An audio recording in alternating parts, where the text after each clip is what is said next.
Salam yoldaşlar, balıqçı həvəskarlar. Demək, gəlmiş Mingəçevir şəhərində yerləşən belə bir su hövzəsi var. Kariyel deyirlər də, köhnə qum çıxartılan yerdir. Gəlmiş bu da qarma sallayırıq. Qurtdur, xamırdır, yemdir, hamısından atmışıq. Təsəvvür edin ki, burada ərazidə o qədər tor qurublar ki, buradan baxanda tor adamın az qala gözünə girir. Bu tor qurublar ki, mümkün deyil də burada nəysə balıq tuta biləsən. Yəni qəşəng balığın çıxan vaxtıdır, qəşəng bir yerdir, böyük bir yerdir, qəşəng balıq tutulası bir yerdir. Yəni ki, mümkün deyil də burada balıq tutasan. Yəni ki, elə bovla tutmuşuq, balaca bir bovladır, onu da suya buraxdıq. Xırda olduğuna görə ki, geçsin, böyüsün.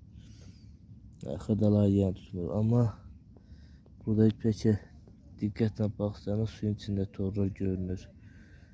Bunları heç olmasa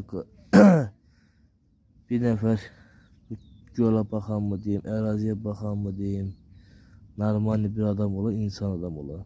Gəlib torları yığışdırdılar da qoymuyor. Yalandan tor qırırlar, balıqları qırırlar.